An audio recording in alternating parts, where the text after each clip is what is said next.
ખેડૂત જ્યારે પરંપરાગત ખેતી છોડીને થોડી અલગ રીતે ખેતી કરવા લાગે તો તે તેની આવક વધારવા સાથે લોકો માટે ઉદાહરણ પણ પૂરું પાડી શકે છે અને લોકો માટે પ્રેરણારૂપ બની શકે છે। આવું જ એક ઉદાહરણ જેતપુરના બોરડી સમઢિયાળા ગામના ખેડૂતે પૂરું પાડ્યું છે, જેણે પરંપરાગત ખેતીથી થોડી બદલાવ સાથે કામ કરીને દેશ અને વિદેશમાં પોતાની ખેત ઉત્પાદન વેચીને મોટા નફાની કમાણી કરી છે। જેતપુરના બોરડી સમઢિયાળા ગામના ખેડૂત રાજુભાઈ પટોળિયાએ કંઈક અલગ માટીના ખેડૂત છે। તેઓ ખેતી તો કરે છે અને ખેત ઉત્પાદન પણ કરે છે, પરંતુ તે બીજા ખેડૂત કરતાં કંઈક અલગ માટીના છે, કારણ કે તે અન્ય ખેડૂત કરતાં અલગ પ્રકારની ખેતી કરી રહ્યા છે। રાજુભાઈ પટોળિયાએ પોતાના 5 વીઘા જમીનમાં ગુલાબની ખેતી કરી છે, જેમાં તેઓએ 5000 ગુલાબના છોડ વાવેતર કરી સંપૂર્ણ રીતે પ્રાકૃતિક ખેતી કરે છે। સાથે ગુલાબનું ઉત્પાદન કરવા માટે કોઈપણ જાતના રાસાયણિક દવાનો ઉપયોગ કરતા નથી અને સંપૂર્ણ રીતે ઓર્ગેનિક ખાતરનો ઉપયોગ કરે છે, જેમાં તેઓ ગૌમૂત્ર, છાણ અને અન્ય બેક્ટેરિયાનું ઓર્ગેનિક ખાતર બનાવીને તેનો ઉપયોગ કરીને તેઓ આ ગુલાબની ખેતી કરે છે।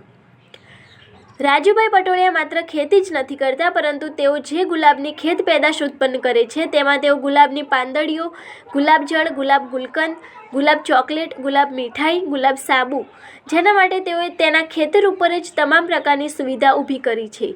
તેઓએ જે ખેત ઉત્પાદનો મેળવ્યા હોય છે તે અહીં જ તેના ખેતર ઉપર પ્રોસેસ કરે છે અને તેમાંથી અલગ અલગ પ્રકારની વસ્તુ બનાવીને માર્કેટમાં વેચે છે। તેઓ અહીં ગુલાબની પાંખડીઓ કરીને સુરત અને દુબઈ મોકલે છે, જેમાં ગુલાબની પાંખડીઓની માંગ દુબઈમાં ખૂબ છે। તેઓ ગુલકંદ પણ બનાવે છે, ગુલાબજળ પણ બનાવે છે, હવે તેઓ ગુલાબનો સાબુ પણ બનાવશે અને ગુલાબ ચોકલેટ પણ બનાવશે। આ તમામ પ્રકારની પ્રોડક્ટ તેઓ જાતે જ બનાવે છે અને આ પ્રોડક્ટ આરોગ્ય માટે ખૂબ ફાયદાકારક હોવાનું ખેડૂત રાજુભાઈ પટોળિયા જણાવી રહ્યા છે।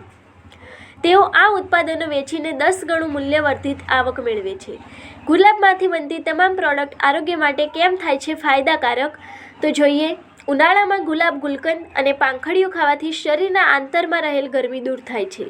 ઉપરાંત ગુલાબના સાબુથી નહાવાથી સ્કિન માટે ખૂબ ફાયદો થાય છે, જેથી આરોગ્ય માટે અનેક ફાયદાઓ થઈ શકે છે। ગુલાબની ખેતીના ખર્ચની જો વાત કરવામાં આવે તો માત્ર 50,000 રૂપિયા જેવો ખર્ચ થાય છે, તેમજ 5 વીઘા જમીનમાં 5000 જેટલા ગુલાબના છોડનું વાવેતર કરવામાં આવ્યું છે।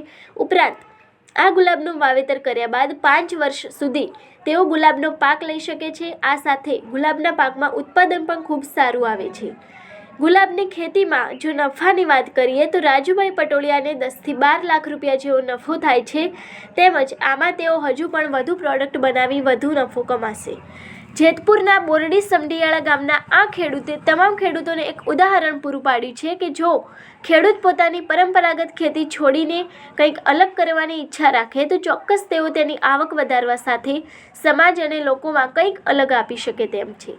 સરકાર પણ આવી ખેતી અને ખેડૂતોને પ્રોત્સાહન પૂરું પાડે તે જરૂરી છે।